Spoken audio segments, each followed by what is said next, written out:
Je m'appelle Donato Anzalone. Il y a quelqu'un, parce que je ne vous vois pas moi ce soir. Je m'appelle Donato Anzalone et c'est une joie d'être avec vous ce soir. Je suis marié avec Annelise et j'ai 3 enfants. Et aussi, je suis pasteur à Lugano, le Centre chrétien Parole Vivante. Et en plus de ça, je suis aussi ministre itinérant, puisque je voyage dans les nations. Et on connaît très bien sûr, Jean-Luc et Josiane. Quelle joie de vous voir. On peut les applaudir. Moi, je les aime tellement, ces gens-là. Alléluia. Et Marc, bien sûr, on est content de voir Marc aussi. Et voilà, j'ai 2 enfants, sont grands déjà, ils sont à l'école biblique. Le premier a fait 3 ans et maintenant il va se marier le 28 juillet à Miami. Ouh là là, on part, on va tous là-bas en avion. Et ensuite, on a une fille aussi qui fait l'école biblique. Et ensuite, on a un autre enfant qui s'appelle David, qui est encore à la maison. Mais j'ai l'impression qu'il veut aussi prendre l'avion et aller là-bas. Donc, d'ici 2 ans. En tout cas, voilà, je suis là pour ça, pour vous dire bonjour de la part de Dieu, bien sûr, aussi de la part de notre Église. Elle vous donne toutes les salutations. Mardi soir, nous étions à une remise de diplôme à Genève. Et je vous assure, il y avait un groupe de louanges, il était super. Mais alors, super! C'était le groupe de louanges du Gospel Center. Alléluia! Super! Et puis, hier, nous étions à Oron-la-Ville et il y avait un autre groupe de louanges super avec Joël Mournier, c'est ça? Murner, ouais. Je ne sais pas bien lire, tu vois. Mais Joël, en tout cas, et c'était super aussi. On peut aussi les applaudir. Et ils ont fait un travail génial. Et nous porter comme ça dans la présence de Dieu, c'était formidable. Et je voudrais parler cœur à cœur ce soir. Est-ce que je peux? Amen. Alors, ouvrez vos Bibles où vous voulez. Moi, j'ouvre dans 1 Corinthiens, chapitre 12. Et j'aimerais lire le dernier verset de 1 Corinthiens 12. Alors, on m'a donné le temps qu'il fallait, mais comme on ne sait pas lire la montre, je vais mettre ma montre ici. Voilà. 1 Corinthiens 12, voilà, le verset 31. Aspirez aux dons les meilleurs, et je vais encore vous montrer une voie par excellence. Amen. Aspirez aux dons les meilleurs. Je ne sais pas pour vous, mais la Bible nous montre au minimum 9 dons de l'Esprit qui sont des dons de manifestation, et l'Esprit les donne à qui les veut, à qui les désire, et non seulement il les donne à qui il désire, mais il dit aussi aspirer à ces dons-là. Amen. Qui voudrait être utilisé par le Seigneur dans les dons spirituels? Moi, je veux tout le temps. Quelle joie de pouvoir voir que Dieu nous utilise dans nos imperfections, dans des moments où on s'y entend pas du tout. Et il dit aspirer aux dons les meilleurs, et je vais vous montrer une voie par excellence. C'est quoi cette voie par excellence? Ah bien, on va voir ensemble, d'accord? Verset 1 du chapitre 13. « Quand je parlerai les langues des hommes et des anges, si je n'ai pas l'amour, je suis un airain qui résonne ou une cymbale qui retentit. Et quand j'aurai le don des prophéties, la science de tous les mystères et toute la connaissance, quand j'aurai même toute la foi, jusqu'à transporter des montagnes, si je n'ai pas l'amour, je ne suis rien. Et quand je distribuerai tous mes biens pour la nourriture des pauvres, quand je livrerai même mon corps pour être brûlé, si je n'ai pas l'amour, cela ne me sert à rien. » Waouh! Et puis ensuite, on a un étalage de définition de ce qu'est l'amour. L'amour est patient, l'amour est plein de bonté, l'amour n'est point envieux, l'amour ne se vante point, il ne s'enfle point d'orgueil, il ne fait rien de malhonnête, il ne cherche point son intérêt, il ne s'irrite point, il ne soupçonne point le mal, il ne se réjouit point de l'injustice, mais il se réjouit de la vérité, il excuse tout, il croit tout, il espère tout, il supporte tout, l'amour ne périra jamais. Alléluia! Et Dieu nous dit, c'est que si on marche dans cet amour-là, alors on trouve la voie par excellence par laquelle le Saint-Esprit peut nous donner les dons spirituels. Amen. Je crois que c'est important pour nous de réaliser combien l'amour doit être la base de tout ce que nous faisons pour Jésus-Christ. Quand j'écoutais Laure, hein? C'était Laure. Moi j'étais ébloui par ce qu'elle a fait là-bas. Ouf. Et quand Joël lui a posé la question sur ce qui l'a motivé, elle a très bien répondu, c'est la parole de Dieu. Mais je pense qu'elle aurait pu dire, et je crois que parce que c'est vraiment ce qui est sorti de son être, d'elle-même, lorsqu'elle partageait son témoignage, c'est qu'elle a fait quelque chose parce qu'elle a été inspirée par l'amour de Dieu pour ces personnes-là. N'est-ce pas vrai? Hein? L'amour de Dieu doit être la base de tout ce que nous faisons. La base des coups de fil que l'on donne les uns aux autres pour savoir comment on va. La base de motivation pour nous quand on veut prier pour les personnes. Vous savez, ça fait des années, des dizaines d'années que je sers le Seigneur. Ça fait des dizaines d'années que je prêche l'Évangile. Ça fait des dizaines d'années que je prie pour les malades et que nous voyons des résultats. Mais savez-vous, les meilleurs résultats qu'on n'a jamais vus, ce sont ceux qui ont été inspirés par l'amour de Dieu dans notre cœur. Alléluia. Une compassion. Et souvent, cette compassion, elle vient de Dieu d'une manière surnaturelle. Je ne sais pas si vous avez entendu parler d'un homme qui s'appelait Lester Sumrall.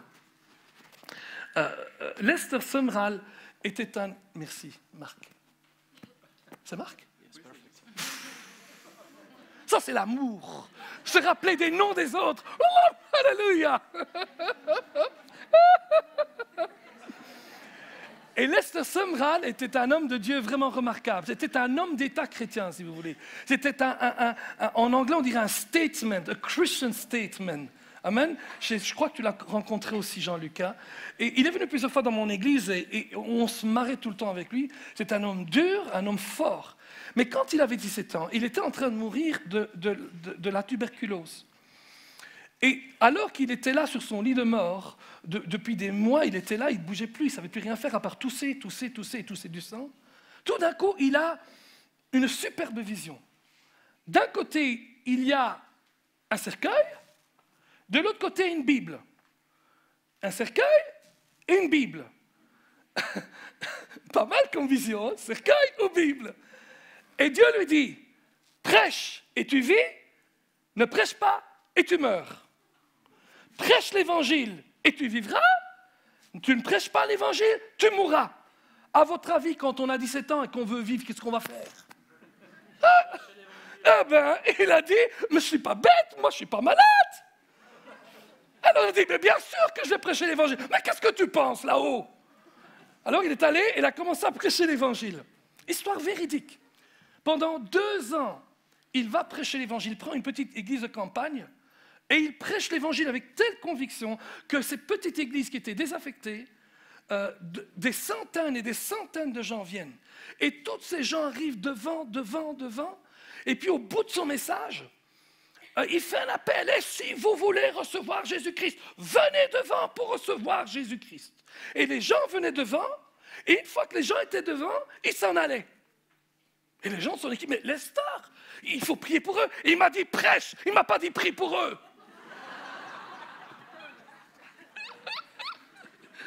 C'est tout ce qu'il devait faire. Il m'a dit prêche. S'il m'avait dit prier pour eux, peut-être j'aurais changé. Il a dit prêche, un point c'est tout. Et en fait, Lester Sumrall, dans sa biographie, dira plusieurs fois, la seule raison pour laquelle il prêchait, c'est parce qu'il voulait vivre. Mais un jour, au bout de 2 ans, il se retrouve dans l'église, c'était pendant la journée, elle était toute vide. Et il s'est mis sur les prés qui étaient devant, il s'était mis couché. Et vous savez, il se retournait comme on faisait quand on était enfant, il se retournait un petit peu à gauche, un peu vers la droite. Et il a commencé à pleurer. Parce qu'il se rendait compte qu'il ne pouvait pas vivre une vie où il va uniquement prêcher que pour vivre. Et il a demandé quelque chose de la part de Dieu. Et il raconte, les mots qu'il utilise sont tellement extraordinaires. Mais il raconte et il dit, à ce moment-là, l'amour de Dieu est entré en moi. Et depuis cette minute-là, j'ai été rempli d'un amour pour l'humanité. Alléluia. Et toute sa vie a été transformée. Amen. Il ne prêchait plus pour vivre, il prêchait parce qu'il aimait et qu'il voulait partager l'amour de Dieu dans le monde. Il était couché là et tout d'un coup, il voit une vision, une autre vision. Et il voit des millions de gens aller dans la même route. Et au bout de la route, se précipiter dans un récit, dans une sorte de mer. Et Dieu lui a dit, c'est l'humanité qui est en train d'aller en enfer. Je veux que tu ailles et que tu prêches l'évangile par l'amour de Dieu dans ton cœur. Amen. Alléluia. Vous savez, un jour, je prêchais et au moment où j'ai fait un appel pour la guérison, un pasteur, un prédicateur est venu vers moi. Il m'a dit, Donato, je veux que tu pries parce que mon fils est handicapé et c'est un vrai obstacle pour mon ministère. Quoi? C'est marrant, je lui dis, parce que moi, ma fille est née handicapée et ce n'est pas du tout un obstacle pour mon ministère. Oh non, il y a quelqu'un qui est là? Amen. J'ai une fille qui est née handicapée, ne peut pas marcher, ne peut pas parler, chaise roulante, c'est ce que les médecins nous ont dit. Il n'y avait aucun espoir. Mais l'amour d'un père et d'une mère et l'amour du grand-papa là-haut a fait toute la différence. Aujourd'hui, Gabriella, elle est complètement guérie. Elle a 20 ans. Elle devait mourir à l'âge de 14 ans, mais elle est toujours là, mes amis. Elle ne mourra pas. Amen. Alléluia. Il y a quelque chose avec l'amour de Dieu qui fait une différence dans nos vies. Voici, je vous montre une voie par excellence. Regardez, Paul dit, si j'ai la foi pour transporter les montagnes et je n'ai pas d'amour, je ne suis rien. En d'autres mots, Paul dit, il y a une foi qui fonctionne sans l'amour de Dieu. Et ce n'est pas une foi de Dieu parce que la foi de Dieu fonctionne avec l'amour de Dieu. Mais c'est une foi humaine qui peut aussi transporter des montagnes. Mais je ne sais pas pour vous. Moi, je vais transporter des montagnes avec l'amour de Dieu. Amen. Regardez, la Bible dit, confessez, proclamez, professez la vérité avec amour. L'amour doit être le centre de tout ce que nous faisons. Je n'ai jamais vu Jésus faire quelque chose par intérêt personnel. Pourtant, on voit autour de nous que de temps en temps des personnes qui font des choses par intérêt personnel. Pour quelques-uns même, des fois les miracles, c'est comme un trophée. C'est un petit peu comme les Indiens quand ils faisaient les scalps, ils les mettaient à la ceinture, ils disaient « Regarde mes scalps que j'ai !» 1, 2, 3, 4, 5, 10, 20. Et certains, on a l'impression qu'on veut faire l'étalage de tout ce qu'on a fait pour montrer combien on est grand. Mais si je n'ai pas l'amour, je ne suis rien. Alléluia. La base de toute chose, c'est l'amour de Dieu. Regardez un petit peu Jésus-Christ. Je vais voir si j'ai mes notes ici. Ah, ici. Voilà. Merci. Voilà que Jésus marche. Et il marche, et quand il marche, il voit les gens, c'est Laure qui a dit ça de nouveau, qu'il faut voir les gens avec les yeux de Dieu. N'est-ce pas vrai? Voir les gens avec cet amour qui transporte les montagnes, cet amour qui fait des miracles, cet amour qui dit, écoute, je ne comprends pas toujours ce qui est en train de se passer dans ta vie, mais je sais une chose, je vais prier pour toi, je vais croire avec toi, je vais voir que ce que Dieu peut faire pour toi, il le fera vraiment. Amen. La Bible dit que l'amour de Dieu, la foi de Dieu fonctionne avec l'amour de Dieu. Alléluia. Regardez Jésus. Jésus marche. Jésus va de l'avant. Il regarde ce qui se passe. Il guérit les malades. Il y a une femme. Et voici que cette femme est en train de suivre aussi un cercueil. Et Jésus apprend que le cercueil qui est là, c'est le cercueil du fils de cette dame.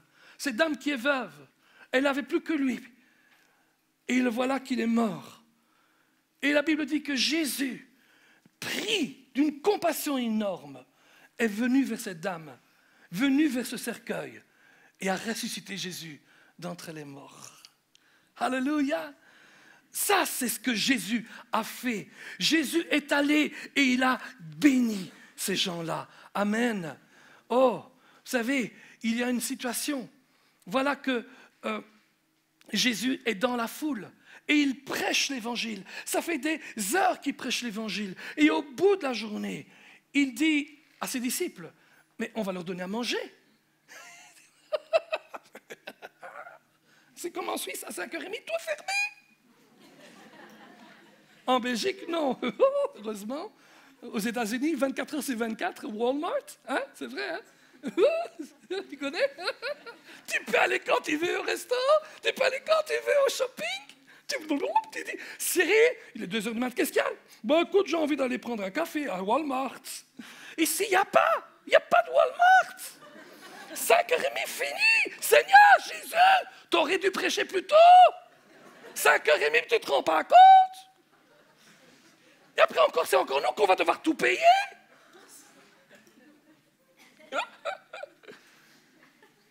Mais Jésus dit, dites-moi ce que vous avez. Et ému de compassion pour cette foule qui était comme des brebis sans berger, alors que Jésus est là et qu'il prie pour cette nourriture et qu'il dit à ses disciples de distribuer, au fur et à mesure qu'il distribue des poissons et des pains, et du poisson, et du pain, et du poisson, et du pain. Oh, je me souviens de Robert Hossein. Qui se rappelle de Robert Hossein? Robert Hossein avait fait une superbe pièce de théâtre qui s'appelait « Un homme appelé Jésus ». Vous vous rappelez de cette histoire, de cette pièce de théâtre? Presque 2 millions de personnes sont allées la voir. Et ce qui a le plus marqué le public, c'est le moment de la multiplication des pains. Parce qu'au moment de la multiplication des pains, Robert Hossein, génie du théâtre, a fait commencer à envoyer tous les disciples, les 12, dans la foule et leur a donné à manger du pain. Alléluia! Quel acte d'amour de la part de Jésus-Christ. Mes amis, Jésus aime et Jésus est celui qui aimera encore. Amen. À chaque fois que Jésus se retrouve devant des foules, à chaque fois qu'il avait quelqu'un qui était pris dans des difficultés, son amour, un amour d'entrailles. Amen. Un amour réel, pas un amour centré sur soi-même, mais un amour centré sur la personne de l'humanité. D'ailleurs, Dieu a tant aimé le monde qu'il a donné son Fils. Moi, vous connaissez très bien le Gospel Center, vous connaissez très bien l'AMG. Ce qui a mis cet enthousiasme dans le cœur de Jean-Luc et de toute l'équipe qui est avec elle, c'est l'amour pour les hommes, c'est l'amour pour l'humanité. Amen. Cet amour qui est là, parce que quand on aime, on entre dans la voie par excellence, à travers laquelle les dons d'esprit peuvent se manifester. Dites la vérité, mais dites-la avec amour. Alléluia. Un jour, une personne vient vers moi. Et c'était un garçon de 13 ans qui avait de l'asthme. Et il arrive, alors c'est marrant parce que la nuit avant, j'avais reçu dans ma nuit, je ne sais pas si c'était un rêve, une vision, moi je ne comprends rien à toutes ces choses-là. Mais en tout cas, il y avait quelque chose dans mon cœur qui me dit qu'est-ce qui allait se passer le lendemain avec ce garçon-là que je n'avais pas encore vu. Et après, donc, le garçon, il arrive et il me dit, je m'appelle Victor. Je dis, ben, heureusement qu'on ne t'a pas appelé faillite. Banqueroute. Vaut rien. On t'appelle Victor, un bon nom, amen. Hein? Et puis Victor me raconte, il dit qu'il était asthmatique depuis 3 ans. Il avait 13 ans à ce moment-là. Et je lui ai dit, tu sais, Victor, et je vous assure, l'amour de Dieu est monté dans mon cœur. Voyez-vous, ce n'est pas nous, c'est Dieu, c'est son amour à lui. Amen. L'amour de Dieu est entré dans mon cœur d'une manière tellement forte. Et je lui ai dit, tu sais, Victor, le Seigneur hier m'a parlé de toi. Et il m'a dit que tu serais guéri aujourd'hui. Et donc, je lui demande de prendre le micro. Et il prend le micro, je lui dis, respire. Il me regarde comme ça. Je suis asthmatique. Mais je dis, je sais que tu es asthmatique, mais je veux que ce soir, tout le monde voit ce que tu as. Et donc, il a respiré. Et je ne sais pas si vous savez c'est quoi l'asthme. L'asthme, c'est horrible. Vous êtes déjà mis dans un carton et vous n'avez pas vraiment vous étendre complètement. Juste assez, mais pas loin, vous n'avez pas vous déployer complètement, les bras, les jambes, le dos, quoi que ce soit. Eh bien, c'est un petit peu comme ça avec l'asthme. Vous n'arrivez pas à inspirer complètement et vous n'arrivez pas à expirer complètement. C'est comme une prison intérieure. Amen. Et donc, il est là et il commence à respirer Comme ça, vraiment comme ça. Je dis, ouf, Seigneur, c'est plus compliqué que ce que je pensais. Mais bon, l'amour en nous, vous savez, l'amour de Dieu en nous fait en sorte qu'on ne regarde plus à nos limites, mais qu'on regarde aux possibilités de Dieu. Amen. Toutes choses sont possibles à Dieu. Et donc, je lui dis, Victor, maintenant, arrête. Sinon, encore un peu, il allait casser ma foi. Victor, arrête. On va prier pour toi. Et j'ai prié pour lui. Et je vous assure, j'ai dit à Victor, maintenant, reprends le micro et respire. Il a repris le micro.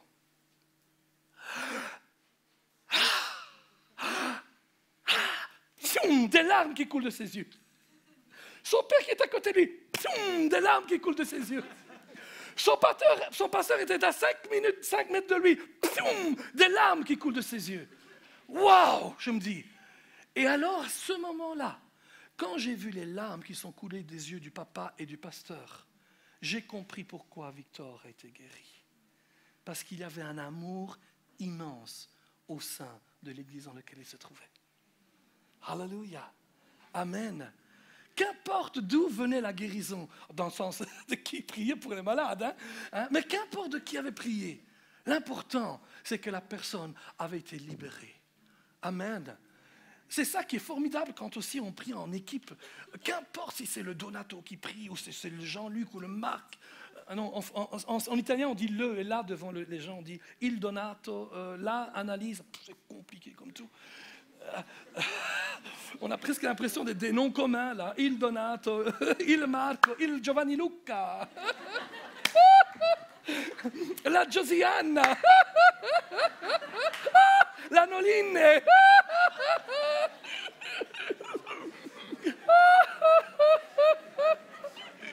Mais qu'importe qui ça est, alléluia, ce qui compte, c'est que Dieu a fait son œuvre dans la vie de quelqu'un.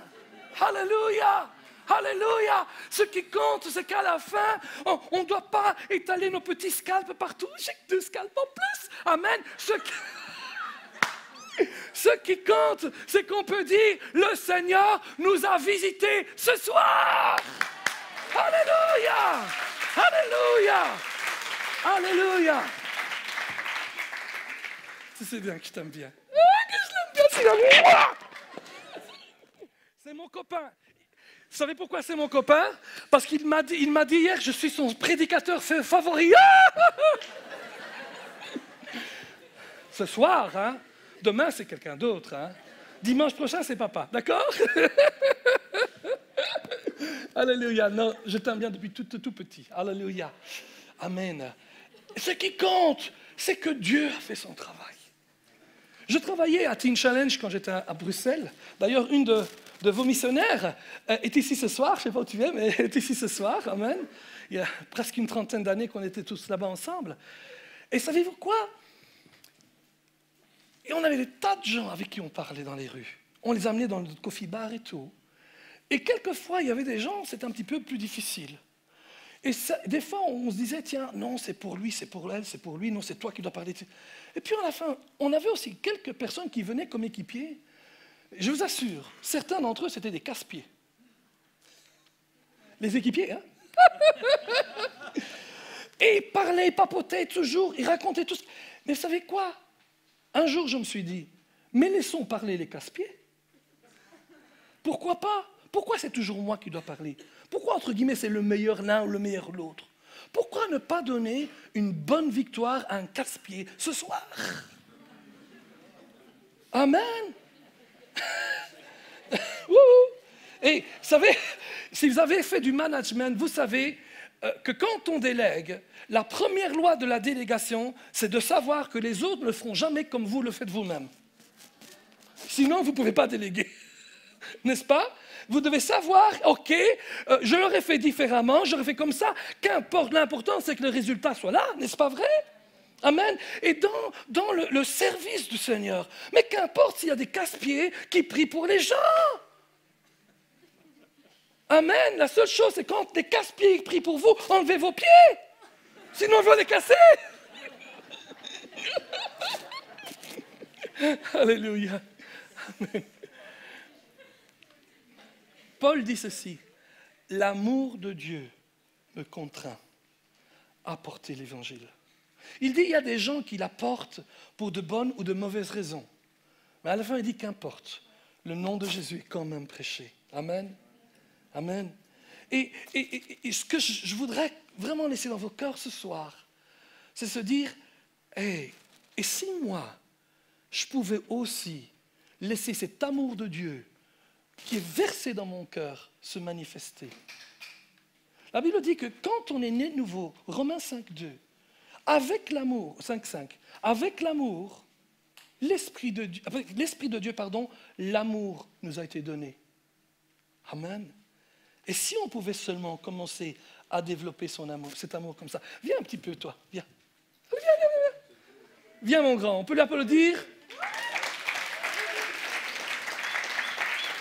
Essaie de me porter. Essaie de me porter. Come on. Come on, essaye.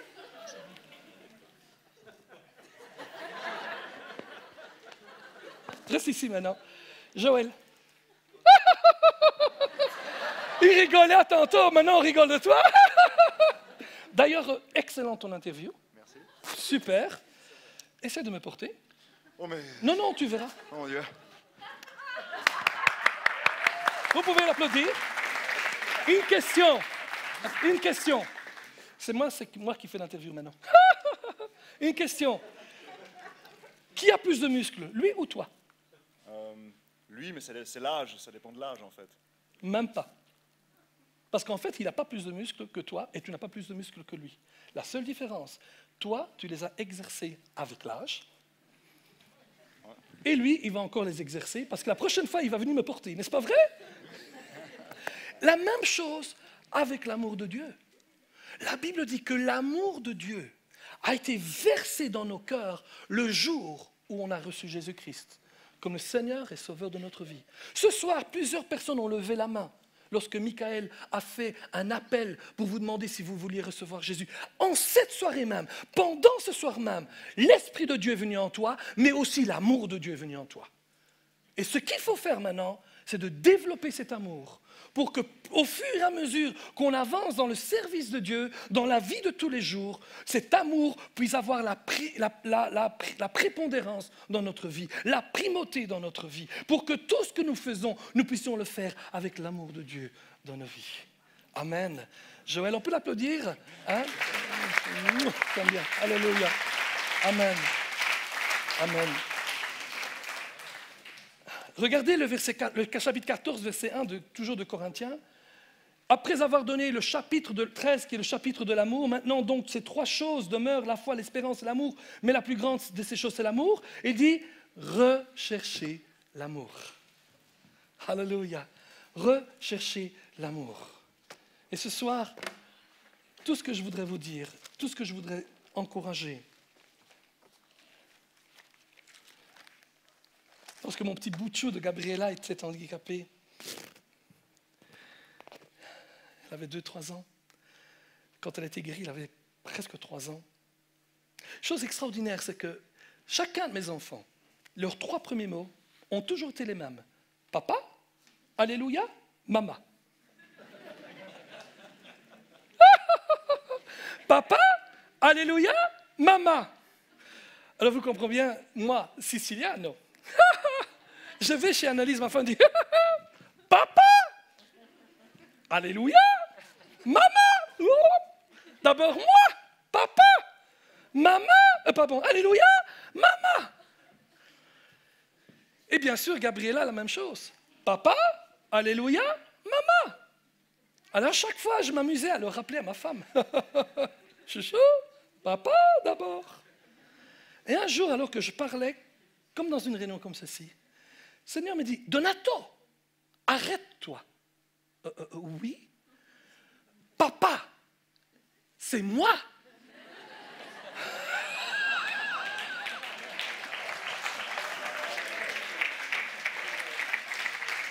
Je me suis dit, c'est un démon qui parle. Get away, va-t'en. C'était pas un démon, bien sûr. Et vous savez quoi? Quelle joie de savoir que c'était lui, papa, et pas moi. Amen. Nous avons toujours tout fait pour porter nos enfants dans l'amour du Seigneur et avec le Seigneur. Amen. Et bien sûr, entre Dieu et nous, il n'y a pas de compétition. Alléluia. Mes amis, ce soir, je voudrais simplement vous demander, est-ce que comme moi, vous êtes prêts à remettre constamment votre vie en question et de vous demander quelles sont les motivations pour lesquelles je parle de Jésus autour de moi? Quelles sont les raisons pour lesquelles je prie pour les personnes, pour que leurs besoins soient comblés? Quelles sont les raisons pour lesquelles je témoigne? Peut-être quelles sont les raisons pour lesquelles j'impose les mains aux malades? Est-ce que je peux remettre ma vie en question constamment et dire, voilà, moi ce que je veux, c'est que l'amour de Dieu règne dans ma vie, règne dans mon cœur. Parce que c'est la voie par excellence. Recherchez l'amour, dit l'apôtre Paul. Est-ce qu'on pourrait se lever ce soir? Amen. Alléluia.